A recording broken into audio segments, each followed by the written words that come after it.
como o cérebro se desenvolve e como surgem os circuitos e a química do TDAH. Mundos distintos, hereditariedade e os ambientes da infância.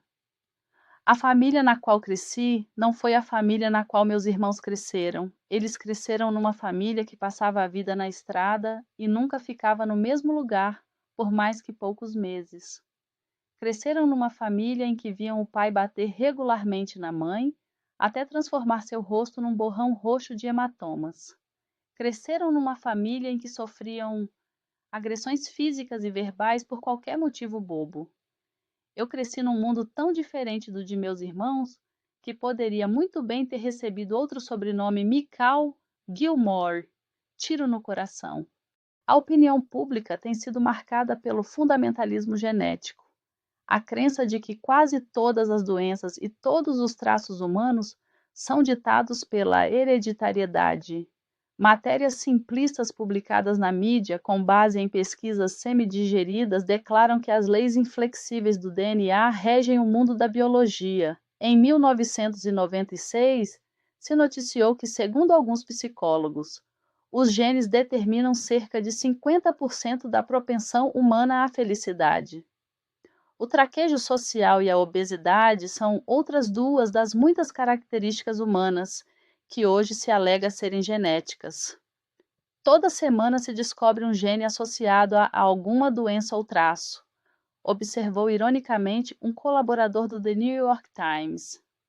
Com milhares ainda a serem descobertos, só nos resta imaginar o que existe por aí, ou melhor, aqui dentro.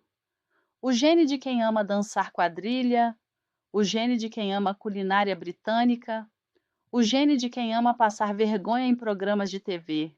Verdadeiras ou não, as explicações genéticas limitadas para o TDAH e todos os outros distúrbios da mente têm seus atrativos. Elas são fáceis de entender, socialmente conservadoras e psicologicamente tranquilizadoras. Não levantam a desconfortável questão de como uma sociedade talvez esteja erodindo a saúde de seus cidadãos, ou como a vida em família pode afetar a fisiologia ou a estrutura emocional de alguém. Como descobri por minha própria experiência, sentimentos de culpa são quase inevitáveis para pais e mães de uma criança problemática. E essa culpa costuma ser reforçada pelo julgamento desinformado de amigos, vizinhos, professores ou mesmo completos desconhecidos. A culpa parental, mesmo que mal atribuída, é uma dor que a hipótese genética ajuda a aliviar. Existe um componente hereditário importante no TDAH, a sensibilidade, tema do próximo capítulo, mas não creio que qualquer fator genético seja decisivo no surgimento de traços de TDAH em uma criança. Os genes são códigos para a síntese das proteínas que dão a uma determinada célula sua estrutura e função características. Eles são, por assim dizer, esboços arquitetônicos e mecânicos vivos e dinâmicos. Se o esboço vai ou não se concretizar, depende de muito mais do que o gene em si, depende, em sua maior parte, do entorno. Em outras palavras, os genes carregam potenciais inerentes às células de determinado organismo. Qual dos múltiplos potenciais será expressado biologicamente é uma questão de circunstâncias de vida. Se fôssemos adotar o modelo médico, apenas para fins de argumentação, uma explicação genética por si só seguiria sendo inadequada. Distúrbios clínicos pelos quais a herança genética é total ou primordialmente responsável, como a distrofia muscular, são raros. Poucas doenças são puramente genéticas, afirma Michael Hayden, renomado geneticista da Universidade da Colômbia Britânica e pesquisador da doença de Huntington. O máximo que podemos dizer é que algumas patologias são fortemente genéticas. A doença de Huntington é uma degeneração fatal do sistema nervoso, baseada num único gene que, se herdado quase invariavelmente, causará o distúrbio, mas nem sempre. O Dr. Hayden menciona casos de pessoas com o gene que vivem até uma idade avançada sem qualquer sinal da doença em si. Mesmo no caso da doença de Huntington, deve existir algum fator protetor no entorno, diz ele. Os genes podem ser ativados ou desligados por fatores ambientais. Na população CREI do noroeste de Ontário, por exemplo, o diabetes é encontrado numa taxa 5 vezes superior à média nacional canadense, apesar da incidência tradicionalmente baixa de diabetes entre povos originários. A carga genética do povo, CREI, não pode ter mudado em poucas gerações. Os responsáveis pelo aumento alarmante nas taxas de diabetes são a destruição do modo de vida fisicamente ativo desse povo, a substituição de sua dieta tradicional, pobre em gorduras e carboidratos, por dietas com alto teor calórico e os níveis de estresse muito aumentados. Embora a hereditariedade influencie o diabetes, ela não explica essa epidemia entre os povos originários do Canadá, nem no restante da população da América do Norte. Veremos que, de modo semelhante, mudanças sociais estão fazendo cada vez mais crianças serem afetadas pelo transtorno de déficit de atenção e de hiperatividade. É fácil tirar conclusões precipitadas sobre as informações genéticas. Alguns estudos identificaram, por exemplo, determinados genes supostamente mais comuns entre pessoas com TDAH ou outros problemas correlatos, como depressão, alcoolismo e dependência química. Mas mesmo que a existência desses genes seja comprovada, não há motivo para pressupor que eles possam sozinhos induzir o desenvolvimento do TDAH ou de qualquer outro transtorno. Em primeiro lugar, nem todo mundo com esses genes terá um transtorno. Em segundo lugar, nem todo mundo com um transtorno terá esses genes. Estudos de fato mostram que, se pais ou irmãos tiverem TDAH, uma criança dessa família terá um risco estatístico muito aumentado de também ter. Além disso, o TDAH é encontrado com mais frequência em pessoas cujos parentes de primeiro grau são alcoólatras ou sofrem de depressão, ansiedade, dependência química, transtorno obsessivo-compulsivo ou síndrome de Tourette. Poderíamos concluir com isso que esse conjunto heterogêneo de síndromes relacionadas seja em grande parte hereditário, mas pressupor isso seria como crer que, se existem 3 gerações de açougueiros, padeiros ou fabricantes de velas numa família, então o corte de carnes, a panificação e a fabricação de velas também devem ser genéticos. A atmosfera familiar, na qual a criança passa seus primeiros e formativos anos, tem um impacto preponderante no desenvolvimento cerebral. É evidente que problemas do cérebro ou da mente, como o TDAH, têm uma probabilidade muito maior de se manifestar em famílias nas quais os genitores também têm disfunções ou problemas psicológicos. Seria espantoso se crianças criadas nesse ambiente intranquilo não desenvolvessem alguns dos mesmos problemas. Nenhum gene precisa estar envolvido para que esses problemas se disseminem na família.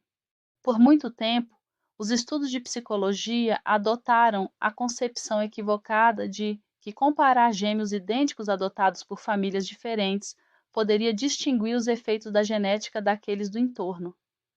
Como gêmeos idênticos adotados por pais diferentes são expostos a condições distintas, pressupõe-se que quaisquer semelhança nos traços de personalidade se devam à hereditariedade comum. Já quaisquer diferenças de temperamento são atribuídas a diferenças no entorno. Esse equívoco influenciou muito o entendimento convencional do TDAH. Mostrou-se, por exemplo, que se um dos gêmeos tivesse TDAH, o outro teria entre 50% e 60% de chance de também ter. O termo técnico para essa probabilidade é concordância.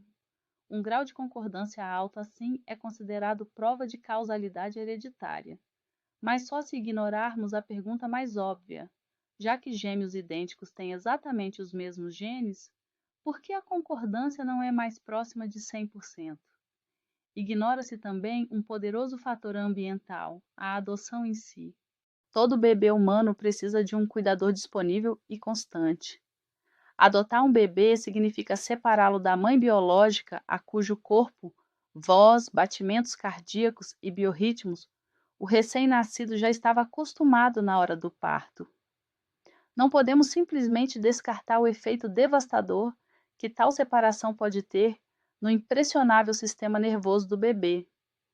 Não são poucas as adoções, muitas delas examinadas nos estudos publicados, que ocorrem vários meses ou até anos após o nascimento. Muitos bebês adotados precisam passar por vários cuidadores, sem uma figura materna única e disponível para lhes proporcionar uma relação estável e segura. Como a segurança emocional é uma necessidade absoluta do bebê humano, é espantoso que a adoção seja tantas vezes esquecida como uma influência possivelmente crucial. Como me disseram várias mães adotivas, também é fato que, mesmo quando o recém-nascido é adotado logo após o nascimento por uma família amorosa e dedicada, pode levar um tempo para que se estabeleça entre mãe e bebê uma relação verdadeiramente simbiótica, de mão dupla, fisiológica e emocionalmente sintonizada. O processo seria mais fácil se essa mesma mãe tivesse carregado o bebê dentro do útero durante 9 meses. O útero, aliás, é outro ambiente que gêmeos adotados dividiram. O estresse sentido pela mãe durante a gestação pode desequilibrar seus níveis hormonais, em especial do hormônio do estresse, o cortisol. Tanto durante quanto após a vida intrauterina, o cortisol afeta diretamente o sistema nervoso em desenvolvimento. A grande maioria das gestações que terminam em adoção envolve mães submetidas a forte estresse. São com frequência gestações indesejadas, muitas de adolescentes que enfrentam pressões pessoais, familiares e sociais gigantescas. Bebês adotados, gêmeos ou não, costumam ter sido expostos a altos níveis de hormônios do estresse durante os 9 meses da gravidez, uma influência negativa para o cérebro em desenvolvimento mesmo antes do nascimento. Por esses motivos, podemos esperar que toda criança adotada apresente um risco mais alto que o habitual de ter problemas psicológicos em geral, e TDAH em particular, sem qualquer recurso a explicações genéticas. E, de fato, é o que vemos. Qualquer profissional de saúde que lide com o TDAH se espanta com a grande proporção de pacientes, crianças ou adultos, que foram adotados na primeira infância. Um estudo de 1982 constatou que a taxa de adoção entre pacientes com TDAH na população clínica era 8 a 16 vezes maior que a prevalência de crianças adotadas na população geral. Se você tiver TDAH, tem uma chance bem maior do que a média de ter sido adotado. Nada disso quer dizer que todos os bebês nascem iguais, ou que não existem diferenças congênitas importantes nos sistemas neurológicos entre um bebê e outro mães, relatam perceber determinados aspectos característicos na personalidade de seus bebês desde o nascimento e até antes. Alguns, por exemplo, podem ser mais difíceis de despertar, outros de acalmar. Alguns podem ser extremamente sensíveis, outros relativamente insensíveis a estímulos do entorno, como ruído ou toque. Stanley Greenspan chama isso de padrões de reatividade. Em seu livro de 1997, A Evolução da Mente, ele observa que a mesma combinação de traços biológicos, exatamente o mesmo padrão de reatividade, pode vir a significar muitas qualidades humanas positivas ou então servir de base para características altamente perturbadas. Se esses aspectos se tornarão talentos ou problemas depende, em suma, de como a natureza da criança é cultivada, escreve ele. A diferença crucial são os ambientes nos quais as crianças são criadas. Examinar o TDAH, reconhecendo a importância do entorno, é uma abordagem inerentemente otimista. Se as causas ambientais são em grande parte responsáveis por um problema, talvez abordagens ambientais possam ser usadas para ajudá-los a solucioná-lo. Nos capítulos que falam sobre o tratamento do transtorno, veremos que mudanças positivas a longo prazo são de fato possíveis, se mudarmos o contexto em que as crianças e até os adultos estão inseridos. Um exemplo dramático de como o entorno influencia a personalidade é a história da família Gilmore. Em 17 de janeiro de 1978, em Utah, o criminoso Gary Gilmore, condenado por duplo assassinato, foi executado por um pelotão de fuzilamento após se recusar categoricamente a recorrer da sentença de morte, o que lhe valeu certa notoriedade internacional. A história dilacerante de sua infância, assombrada por violência familiar, alcoolismo e sofrimento, foi contada mais tarde por seu irmão Michael Gilmore, no livro de memórias Tiro no Coração Michael. O caçula de 4 meninos nasceu quando Gary estava com 11 anos. Teoricamente, se crianças criadas na mesma família dividiram o mesmo entorno, as diferenças entre irmãos teriam que vir da herança genética. No caso dos Gilmores, é fácil ver por que Michael, nascido numa fase de relativa estabilidade na família, sentia ter sido criado em outro mundo. E por que a infelicidade da sua infância, como ele mesmo disse, foi tão radicalmente diferente da infelicidade da infância dos seus irmãos. Mesmo sem tamanho abismo entre duas experiências, o ambiente de cada irmão nunca é o mesmo. O entorno tem um impacto ainda maior nas estruturas e circuitos do cérebro humano do que se pensava há apenas 10 anos. É ele que molda o material genético herdado, e creio que seja o fator decisivo para determinar se as insuficiências do TDAH vão aparecer ou não numa criança. Muitas variáveis influenciam o ambiente específico que uma criança vivencia, e a ordem de nascimento é uma delas. O irmão mais velho precisa suportar a dor de ver o amor e a atenção parentais serem direcionados ao novo integrante da família. O caçula talvez tenha que aprender a sobreviver num ambiente que contém um rival mais forte e potencialmente hostil, e nunca chega a conhecer nem o status especial, nem o peso de ser filho único. As expectativas parentais inconscientes têm uma probabilidade muito maior de pesar mais sobre o primogênito. Estudos históricos afirmam que a ordem de nascimento é uma importante influência na formação da personalidade comparável ao sexo. A situação econômica dos pais pode estar melhor na época do nascimento de um dos filhos. Ou então, como no caso da minha família de origem, circunstâncias históricas ou sociais podem ter enormes consequências no estado emocional dos pais e, portanto, na personalidade das crianças. Filho de judeus, nasci em 1944 em Budapeste, na Hungria, cometendo o erro de cálculo de vir ao mundo 2 meses antes da ocupação de meu país natal pelos nazistas, mais de 1 ano antes do fim da Segunda Guerra Mundial. O primeiro de meus 2 irmãos nasceu 2 anos e meio depois, numa época de paz, otimismo e gigantesco alívio emocional. Nem preciso dizer que o equilíbrio psicológico dos meus pais deve ter mudado radicalmente entre o meu nascimento e o de meu irmão, assim como o nível de ansiedade que eles transmitiram aos filhos. Meu irmão caçula nasceu no Canadá, menos de 2 anos após minha família, e eu nos instalarmos no país como refugiados sem um tostão. Tínhamos fugido da Hungria depois da Revolução de 1956, quando meus pais, então próximos da meia-idade, decidiram deixar para trás de uma vez por todas as inseguranças e atribulações do leste europeu. Felizmente, talvez eles não poderiam ter previsto as dificuldades de se adaptar a uma vida nova em outro continente. Seu terceiro filho chegou em meio a dificuldades econômicas e incerteza sobre o futuro. Minha mãe recorda ter passado os 9 meses da gravidez chorando e ainda se sente culpada pela depressão pós-parto sofrida durante o primeiro ano de vida do caçula 3 irmãos, e diria eu, 3 duplas distintas de pai e mãe. Não creio ser coincidência que tanto meu irmão mais novo quanto eu tenhamos recebido tratamento para depressão e TDAH, nosso irmão do meio não. Mesmo sem guerras mundiais, revoluções e emigração, irmãos criados na mesma casa quase nunca compartilham o mesmo entorno.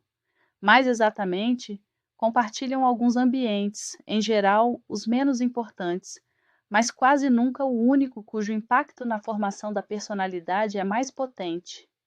Eles podem morar na mesma casa, comer a mesma comida, compartilhar muitas atividades. Esses são ambientes de importância secundária, mas aquele que mais profundamente influencia a personalidade humana é invisível. A atmosfera emocional na qual a criança vive durante os primeiros e críticos anos de seu desenvolvimento cerebral. O entorno invisível pouco tem a ver com filosofias e estilos de criação. Tem a ver, isso sim, com coisas intangíveis. E a mais importante delas é a relação entre os pais e seu equilíbrio emocional como indivíduos. Isso também pode variar muito entre o nascimento de uma criança e a chegada de outra. Estou convencido de que a atenção psicológica na vida dos pais durante os primeiros meses da criança é uma grande e universal influência no surgimento subsequente do TDAH. Voltaremos a isso nos próximos capítulos. Um fator oculto de grande importância é a atitude inconsciente que os pais têm com um filho, o que ou quem, no nível mais profundo, a criança representa para eles, o quanto eles se veem na criança, as necessidades que eles podem ter e subliminarmente esperam que a criança atenda. Para o bebê, não existe uma realidade abstrata, externa. O meio emocional com o qual o cercamos é o mundo tal como ele o vivencia. Nas palavras da psiquiatra infantil e pesquisadora Margaret Mahler, para o recém-nascido, o pai ou mãe é o principal representante do mundo. Para o bebê e a criança pequena, o mundo se revela na imagem desse adulto, no contato visual, na intensidade do olhar, na linguagem corporal, no tom de voz e, acima de tudo, na alegria ou no cansaço emocional cotidianos exibidos na presença da criança. Seja qual for a intenção de um genitor, são esses os meios pelos quais a criança recebe suas mensagens mais formativas. Embora tenham uma importância primordial no desenvolvimento da personalidade, essas influências sutis e muitas vezes inconscientes não são captadas por questionários psicológicos ou observações dos pais em contextos clínicos. Não há como medir a brandura ou um leve tom de ansiedade na voz, o calor de um sorriso ou a profundidade dos vincos numa testa. Não temos instrumentos para avaliar a tensão no corpo de um pai ao pegar seu bebê no colo, ou para registrar se o olhar de uma mãe está anuviado de preocupação ou cristalino de tranquilidade e expectativa. Pode-se dizer que duas crianças nunca têm os mesmos pais, no sentido de que o cuidado parental que cada uma recebe pode variar de modo significativo. Sejam quais forem as esperanças, os desejos ou as intenções do pai ou da mãe, a criança não tem uma experiência direta desse genitor. O que ela vivencia é o cuidado parental. Já vi dois irmãos discordarem veementemente em relação à personalidade do pai durante a infância. Nenhum dos dois precisa estar errado, se entendermos que eles não receberam a mesma paternagem, que foi o que moldou suas impressões. Já cheguei inclusive a ver uma mãe criar seus gêmeos idênticos com uma diferença sutil, mas significativa. No caso dos Gilmores, dois dos 4 irmãos, Gary e Galen, viraram homens maus e tiveram fins violentos, enquanto os outros dois, Frank e Michael, conseguiram conquistar a duras penas uma autoimagem respeitável. Ao relembrar a infância, Frank e Michael identificam claramente que seus pobres irmãos ficaram com o lado mais sombrio de seus pais, enquanto eles próprios foram agraciados com um mínimo de leveza. Os efeitos do entorno no desenvolvimento do cérebro e na formação da personalidade variam de criança para criança. Como podemos ver, essas influências já são diferentes desde o início. Elas também agem sobre indivíduos distintos. O modo como o bebê reage ao entorno tem um grande impacto na maneira como ele experiencia o mundo. Seria praticamente impossível duas crianças habitarem o mesmo ambiente, ainda que o mundo pareça exatamente o mesmo até nos mínimos detalhes.